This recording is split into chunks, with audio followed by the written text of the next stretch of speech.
Salut à tous, c'est Spine, j'espère que vous allez bien. En début de cette année, au CES, Lenovo a annoncé un nouveau produit. Il s'agit d'une tablette hybride 2 en 1 et particularité de celle-ci, elle est à un prix très accessible, vendue avec un clavier et compatible avec un stylet. Et comme vous le savez, moi, les tablettes avec les stylets, j'ai envie de les tester. Donc la voilà.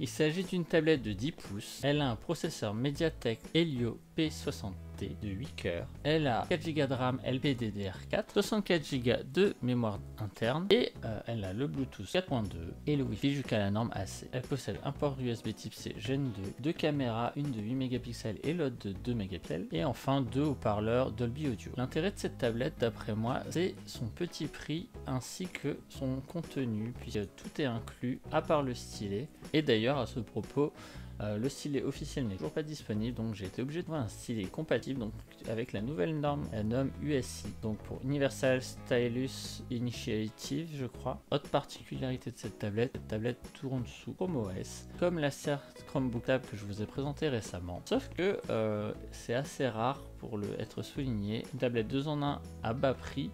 Pour une fois, là où habituellement c'est plutôt des PC convertibles en tablette. Donc je vais vous déballer ça et on va voir tout de suite à quoi elle ressemble.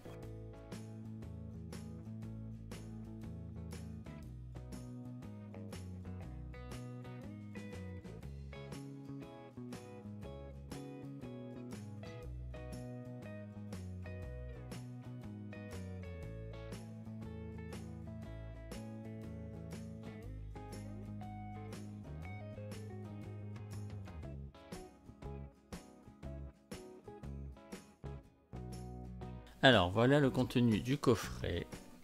Donc nous avons évidemment la tablette. En dessous nous avons tout au fond une petite notice. Donc avec quelques informations techniques, etc. Nous avons ceci, donc qui doit contenir, je suppose, le clavier.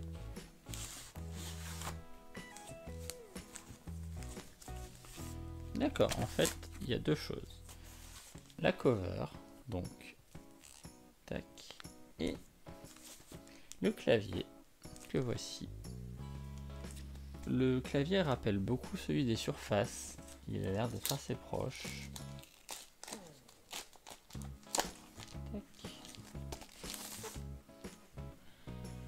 Il a une étrange ressemblance avec un certain clavier de Surface Go, qui fait à peu près la même taille d'ailleurs. On verra s'il est aussi performant. Et bien, c'est que nous avons un trackpad également. Que voici. Donc en fait, c'est une espèce de cover, mais derrière, alors chose assez sympa. Tac. Nous avons un stand qui rappelle lui aussi les surfaces. Je trouve pour le coup l'idée très ingénieuse. J'aimerais bien avoir ce genre de support ou de dos, que là a priori c'est le dos de la tablette, pour d'autres appareils. Je trouve ça vraiment génial. Pour le coup je trouve qu'ils ont une très bonne idée.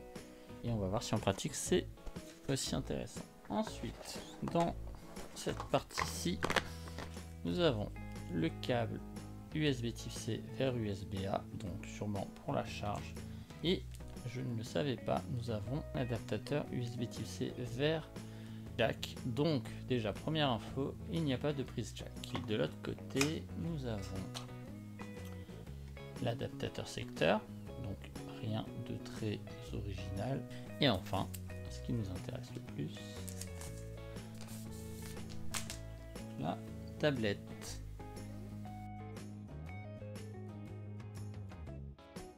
Je la trouve super réussie niveau design. Elle est très jolie avec ses deux couleurs, bleu et gris. Elle est plutôt classe, franchement. C'est pas du plastique, c'est bien du métal. Franchement, très beau design de Lenovo, qui fait vraiment des jolies choses depuis quelques temps. Faut bien le reconnaître. Comme la surface, nous pouvons l'accrocher. Oula, je loupe. Alors, comment ça marche? Ah oui, d'accord, je viens de comprendre. En fait, on peut pas. Alors déjà, contrairement aux surfaces, on ne peut pas surélever légèrement le clavier. Bon, bah, c'est pas grave. Donc voilà, donc nous avons tout d'abord ça qui se met en dessous. Et donc, nous avons donc la partie dos. Il y a un revêtement assez doux qui attrape les poils. Donc, quand on a un chat, c'est terrible. Tac. Voilà, donc ça épaissit un petit peu la tablette, il faut bien le reconnaître. Elle est un peu plus lourde aussi du coup. Mais je trouve l'idée plutôt sympa. Plutôt qu'une coque qui entoure tout le long, ils ont fait quelque chose de magnétique. Franchement, c'est une bonne idée. Et ce qui est bien, c'est que du coup, on peut soit l'utiliser sans le clavier ou sans la coque. Après, on a le petit que l'on peut ouvrir. Donc voilà. Et donc dans les faits, voilà. Donc le clavier est beaucoup plus épais que les claviers de surface, notamment de la Surface Go qui va se rapprocher le plus de cet appareil. Mais je trouve vraiment l'idée de la c'est pas vraiment une coque, du dos, vraiment sympa. Il est peut-être un poil épais, mais franchement ça va. Et je trouve l'idée très bonne. À noter que c'est un espèce de tissu sur le dos qui est assez sympa. Pour information, au niveau de l'écran, c'est un écran 10,1 pouces. Il est Full HD, donc 1920 x 1200. C'est logiquement du 16 dixième si je ne me trompe pas. La dalle est une IPS tactile avec 10 points. Elle est compatible avec les stylets, donc comme je disais, de norme USI. Donc pour l'instant, il y a très peu de stylets. Je vous avouerai que j'ai galéré à trouver un stylet. Mais a priori, cette norme normalement gère à la fois la pression et l'inclinaison. Donc j'attends de recevoir mon stylet qui n'est pas de Lenovo mais de HP, qui est le seul que j'ai trouvé pour l'instant, qui n'est pas donné aussi, donc j'ai trouvé à 70 €, donc tant qu'il arrive. Et je vous donnerai mon ressenti à ce niveau-là aussi. Donc pour l'instant, donc rien de très nouveau par rapport à la Chromebook Tab. A priori, il y a la config comme sur la Chromebook. On va faire ça rapidement. Sincèrement, pour l'instant, le clavier est très sympa. Il répond bien, il est agréable en main. Le trackpad est hyper sensible pour le coup. Pendant qu'il se met à jour, je vais donner quelques autres informations techniques. Pour revenir au design, nous avons donc évidemment l'écran avec la caméra de 2 mégapixels à l'avant. À l'arrière, nous avons l'appareil photo de 8 mégapixels avec autofocus. Donc, comme d'habitude, je ne vois pas trop l'intérêt d'une caméra sur une tablette, si ce n'est pour la réalité augmentée ou pour des besoins au niveau des cours, etc. Où là, effectivement, ça peut bien dépanner. Nous avons deux haut-parleurs en haut, un bouton d'allumage et les boutons de volume. Et enfin, en dessous, nous avons le connecteur Pogo 5.1. Alors, je ne sais pas si c'est un connecteur, si c'est une norme ou quelque chose comme ça. Il faudrait que je me renseigne puisque je crois que c'est pas la première fois que j'entends ce nom. Ça se trouve, il est éventuellement compatible avec d'autres appareils ou d'autres accessoires à vérifier, et donc qui est donc magnétique comme vous avez pu le voir tout à l'heure. Franchement, pour un premier aperçu, je trouve vraiment la tablette très réussie. Elle est vraiment très jolie pour une tablette à ce prix-là. Je trouve que ils n'ont pas lorgné sur le design. Le prix, je n'en ai pas encore parlé, elle est à 299 €, donc 300 €. Je trouve ça vraiment sympa si on prend en compte le fait qu'elle a un clavier, qu'elle a un dos de protection qui en plus a un kickstand. Maintenant, je vais tester tout ça et je vous ferai mon retour dans la suite de la vidéo. Ça y est, je l'ai reçu. Voici le stylet que j'ai pris pour ma Lenovo Duet Chromebook. Donc il s'agit d'un stylet de la marque HP. C'est le seul stylet que j'ai trouvé qui utilise la norme USI. C'est un stylet rechargeable avec reconnaissance de pression.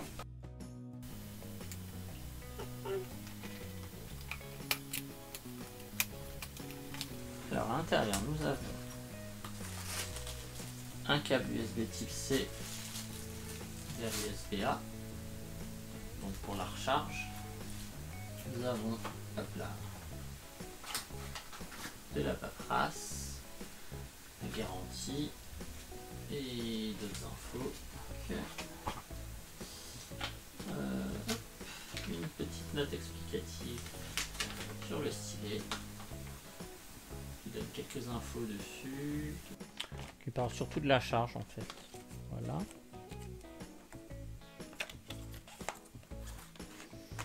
Le stylet avec 2 mines de rechange et le petit ustensile qui sert à enlever les mines.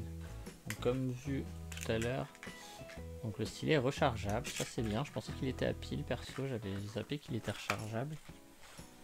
Hop, donc on enlève la petite languette et donc on a ici, hop, le port USB-C. Voilà, donc le stylet est sympa, il est assez léger. Maintenant reste à voir ce qu'il vaut en dessin. Voilà, j'ai testé un petit peu le stylet pour le moment, donc c'était des tests rapides.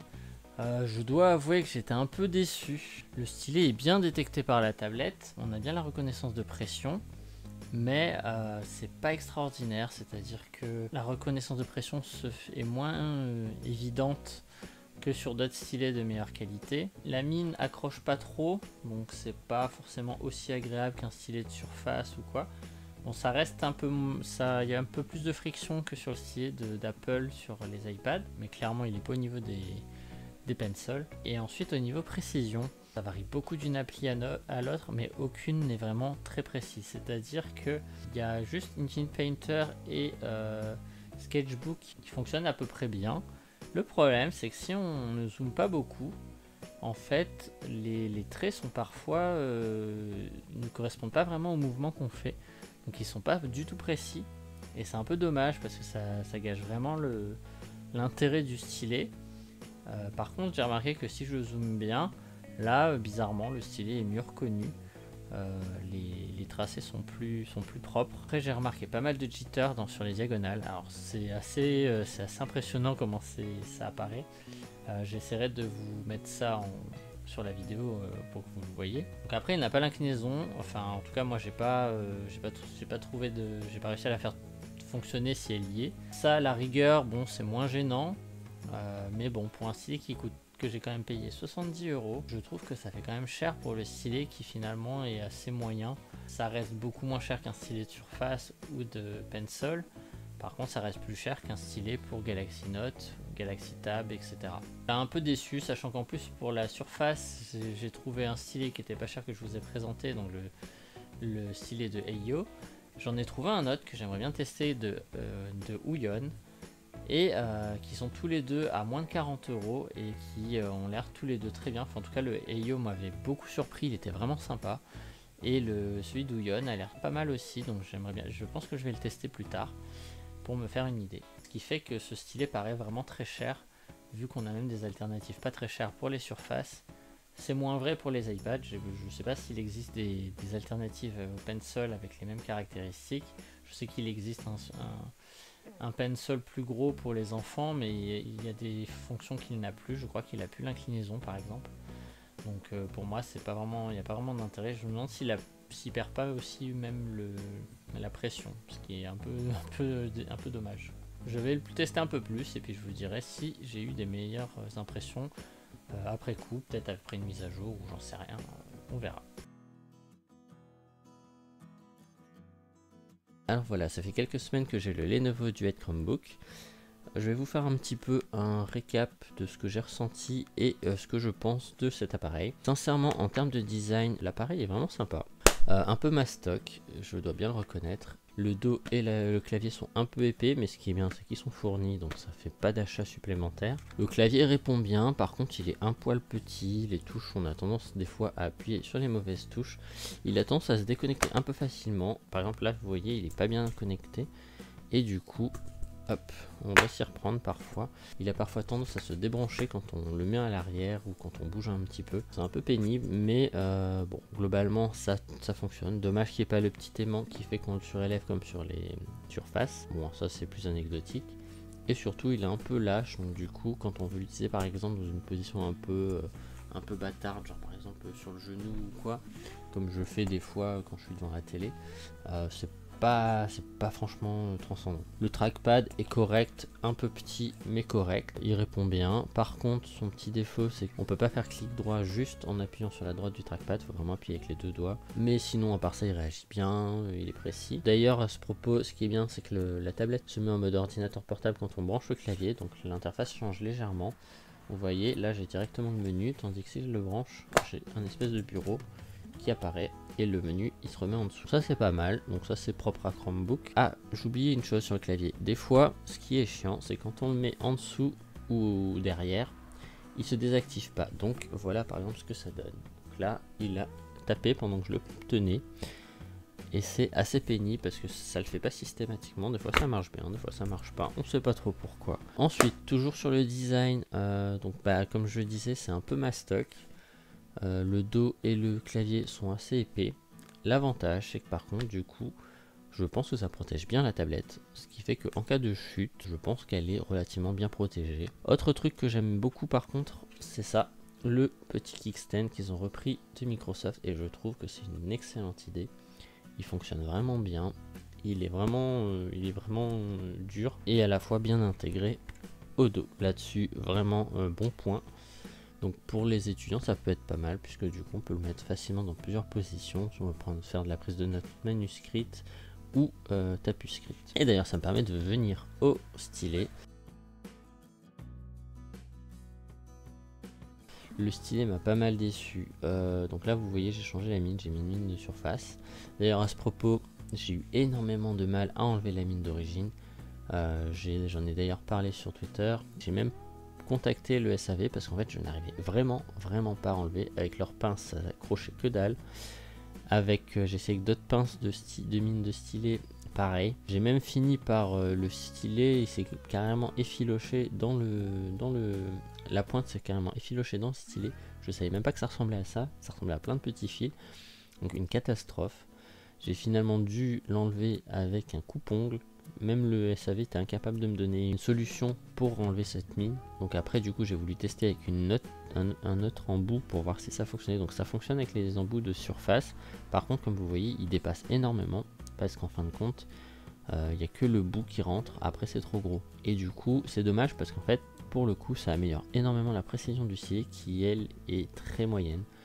Le stylet a tendance à faire énormément de jitter, c'est-à-dire des tremblements involontaires. Des fois, ça déforme vos traits, donc j'ai remarqué ça, genre je fais un peu le haut d'un œil, donc une espèce de courbe, bah du coup en fait ma courbe elle fait une espèce d'angle droit, je sais pas pourquoi. Alors que ça le fait moins si je mets une mine d'un autre stylet. Sauf que le problème c'est que là comme il est vachement plus long et que du coup il rentre pas, bah, en fin de compte en fait il finit par se tordre, donc au final il est inutilisable aussi. C'est vraiment dommage parce qu'en fait c'est juste la mine qui est pas terrible, sachant qu'en plus le stylet est pas donné, donc il n'y a pas de stylet encore officiel qui est sorti. Donc là moi j'ai acheté le HP comme je vous l'ai expliqué, et c'est vraiment dommage parce que le stylet en lui-même est bien. Il y a de bonnes idées comme le petit cache pour la prise, pour pouvoir le recharger. Il est rechargeable d'ailleurs, en plus il est très léger, il tient bien en main, mais son gros problème c'est vraiment cette mine qui est très moyenne et qui gâche tout en fin de compte.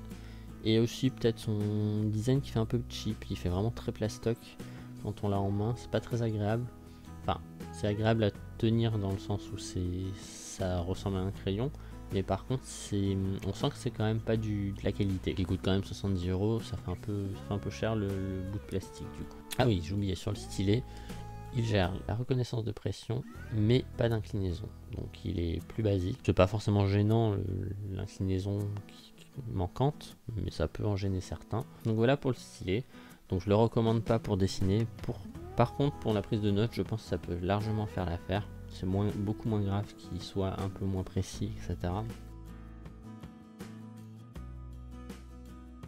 En termes de performance, la tablette tourne bien, j'ai pas eu tellement de ralentissement, j'ai pas eu tellement de bugs. J'en ai eu quelques-uns au début, comme à chaque Chromebook que je teste, j'ai remarqué. J'avais eu des bugs d'interface qui font que j'ai dû redémarrer pour pouvoir régler le problème. Au final, je l'ai redémarré, j'ai plus eu le problème du tout. Sur le coup, ça m'a un peu surpris, ça m'a un peu gêné, mais voilà. Donc au pire, un redémarrage en général, ça règle le problème. J'ai pas eu de soucis depuis, donc je pense que c'est juste lié aux premières utilisations. Ensuite, par contre, il y a un petit truc qui m'a un peu gêné et qui est un peu déçu. Sur le Chromebook Tab de Acer, j'avais réussi à installer Dead by Daylight sans problème. Donc je l'avais installé via un APK, puis j'avais récupéré les fichiers du jeu pour pouvoir les remplacer. J'ai pas pu le faire, tout simplement parce qu'en fait, la tablette demande en fait de passer en mode développeur, donc ça en soi ok, sauf que je l'ai fait une première fois, je sais plus pourquoi, je crois que je voulais tester Linux, donc je l'avais passé en développeur, et en fait là c'était hyper buggé, les menus buggés, même les simples menus de paramètres étaient illisibles, ils s'affichaient pas correctement, il y avait un décalage d'affichage, c'était une catastrophe. Du coup j'ai dû le remettre en mode normal, ce qui fait que j'ai dû réinitialiser la tablette, alors que dans l'autre sens je n'étais pas obligé. Donc en fait j'ai perdu énormément de temps à cause de ça. Et donc quand j'ai vu après que pour Dead by Daylight je devais à nouveau le faire, je me suis dit je laisse tomber, tant pis, je testerai pas. Vous avez la possibilité de l'installer je pense via un VPN, mais comme j'en ai pas et que j'ai pas forcément l'envie ni le temps de le faire, du coup je ne l'ai pas fait. Donc n'hésitez pas, si quelqu'un l'a testé, ça peut être bon à savoir. J'ai quand même testé Black Desert et PUBG qui tournent très très bien.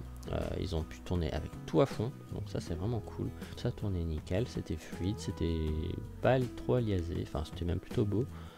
Franchement très propre. Malgré le fait que ce soit des applications Android, donc qui ne sont pas gérées nativement à la base par Chrome OS, je m'attendais à ce qu'il puisse y avoir des pertes de performance, et a priori il n'y en a pas, donc ça tourne vraiment très bien. Je pense aussi que les 4 Go de DDR4, ils sont pour quelque chose. J'ai essayé de jouer avec Shadow dessus, je ne sais pas pourquoi ça ne marche pas, donc si vous comptez utiliser Shadow dessus, pour l'instant oubliez, peut-être que ça va être réglé plus tard. Il faudra que je contacte Shadow pour leur signaler ça, pour voir s'ils peuvent faire quelque chose, parce qu'en fait je sais pas pourquoi dès que j'essaye de lancer le stream ça plante. Donc Shadow ne marche pas, Stadia a priori lui fonctionne. Pour ce qui est des caméras, donc j'ai testé vite fait, donc elles sont assez moyennes. Après sur une tablette je trouve pas ça très indispensable. Pour la visio ça fera l'affaire. Et la caméra arrière pour dépanner ou pour prendre des photos pendant les cours, ça peut faire l'affaire je pense. Enfin niveau son, c'est correct, c'est pas transcendant, c'est pas extraordinaire, mais c'est quand même bien meilleur que la Chromebook Tab que j'ai testé précédemment. Ça fait le taf, le son reste quand même bon, pas trop étouffé, pas non plus trop aigu. Voilà le récap de ce que j'ai pu tester, ressentir dans l'utilisation de cette tablette. Donc je trouve le principe vraiment bien, le prix est bien situé, 300 € pour la tablette, plus le clavier, plus le dos, franchement c'est raisonnable. Plus déçu par le stylet qui est très moyen, sachant que pour l'instant, à l'heure où je vous parle, il n'y a pas encore le stylet officiel de Lenovo. Donc le HP est très moyen, donc voilà, je ferai au pire un test à part si j'ai l'occasion de tester le stylet Lenovo. Donc si jamais Lenovo vous passez par là, si vous voulez me l'envoyer, je veux bien. Sinon globalement la tablette réagit bien, elle est plutôt stable, plutôt fluide, en tout cas elle est très jolie, son connecteur est pratique, ça permet de brancher le clavier. Elle pourrait être pas mal je pense pour des étudiants qui ont besoin d'une prise de notes manuscrite ou tapuscrite au choix, et d'un appareil assez petit. Elle est légère, en tout cas seule. Après, si on rajoute le clavier et le dos, c'est autre chose. Elle pourra faire tourner toutes les applications Android dont vous avez besoin, notamment les jeux, les applications comme Office et compagnie. Pas de souci. Il y a toujours ce problème d'affichage quand on utilise les applis Chrome OS pur qui passe par le navigateur, donc par exemple Google Docs, Google Sheets ou Google Slides, où on a tout le menu du navigateur, puis ensuite le menu de l'application, ce qui fait qu'en fait on a deux menus, et en fait on perd quasiment, je dirais, 1/8 de l'écran en hauteur, ce qui est vraiment dommage. Peut-être qu'il y a un mode plein écran que j'ai pas vu, mais voilà, c'est un peu dommage. J'ai trouvé qu'elle était quand même plus réactive que la Chromebook Tab, qui pourtant est toujours au même prix. Donc si je devais vous conseiller un Chromebook format tablette, ce serait celle-ci quand même, sauf pour du dessin. Pour du dessin, je vous conseille largement l'autre, qui est bien meilleur, avec son stylet Wacom sans pile, etc. Et qui en plus est bien meilleur en termes de ressenti, de qualité, il gère la pression, etc. Alors que là, pas du tout. Ah oui, j'ai oublié, le port USB type C est bien pratique. il permet notamment de brancher une clé USB type C, de brancher des accessoires, notamment un clavier et une souris si on veut un vrai clavier ou une vraie souris et qu'on n'a pas d'appareil sans fil. Évidemment, vous pouvez brancher des claviers et des souris sans fil. Il est pas mal aussi parce qu'il permet de diffuser l'image, donc vous pouvez brancher un écran via le port USB type C. Donc ça c'est très pratique si vous voulez l'utiliser sur un écran plus grand, sachant qu'en plus Chrome OS gère le double écran, donc vous pouvez très bien l'utiliser comme un PC en double écran. Donc ça c'est pas mal, c'est vraiment sympa.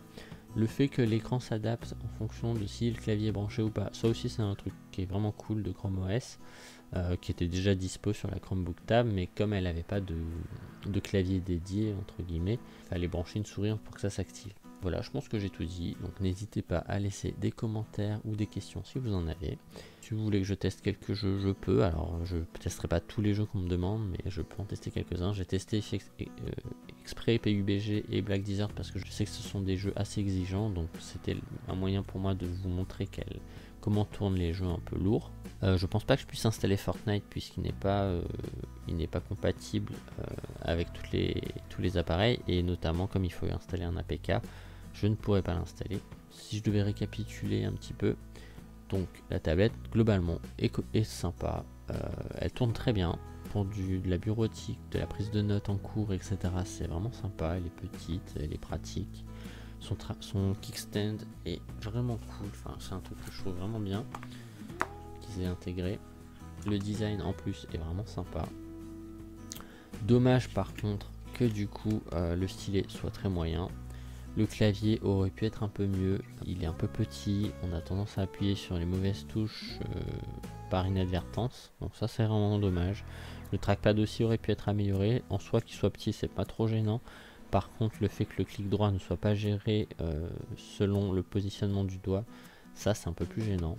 L'OS répond bien, par contre le mode développeur est complètement buggé, donc du coup ça fait qu'il y a pas mal de possibilités qu'on perd, du coup l'installation de Linux notamment. Le fait de ne pas pouvoir non plus installer des APK en termes d'expérience utilisateur, c'est vraiment une catastrophe. Donc je vous conseille pas de le faire. Alors autant avec le Chromebook Tab, j'ai pas eu de soucis quand je l'ai fait. Alors celle-ci, je sais pas pourquoi, ça ne veut pas. C'est un bon produit, c'est pas un truc excellent. Je trouve quand même que c'est globalement dans l'ensemble c'est pas mal. Je suis déçu parce que le stylet est moyen. Ensuite je suis déçu aussi parce que au terme de design c'est très joli, mais c'est quand même très mastoc comme je le disais. Globalement pour son prix franchement c'est sympa, elle est bien. Je la recommande pour les étudiants, pour les gens qui ont besoin de prendre des notes, qui ont besoin d'un appareil assez petit pour le trimballer partout, et qui vont pas forcément avoir besoin de gros logiciels bien spécifiques. Au pire, pour tout ce qui est traitement de texte, on peut utiliser les versions Android de Word, Excel et compagnie, donc ça c'est pas mal. Après vous avez la suite de Google et puis vous avez les autres applications d'Android. Soyez conscient des défauts, notamment au niveau du clavier. Si vous avez des gros doigts, je pense que le clavier vous conviendra pas. Si vous voulez dessiner, oubliez, c'est vraiment pas la tablette fait pour, ou en tout cas pas tant qu'il n'y a pas un meilleur stylet qui soit sorti. Donc ce qui me permet aussi de voir que la norme USI c'est pas encore ça. Par contre après pour du multimédia, de la prise de notes, de la bureautique, ça peut largement faire l'affaire. C'est pas cher. Et pour des plus jeunes aussi ça peut être pas mal, pour des étudiants ou même des collégiens qui ont besoin d'un ordinateur portable. Ça peut être pas mal. En plus bah du coup ils ont Android si jamais ils veulent s'installer des jeux. J'espère que la vidéo vous a plu. N'hésitez pas à laisser des commentaires ou des questions sous la vidéo. N'hésitez pas à me suivre sur les réseaux sociaux ou sur mon Twitch où je stream tous les jours, le soir, voire la journée. Je vous dis à très bientôt pour une nouvelle vidéo. C'était Spine. Salut!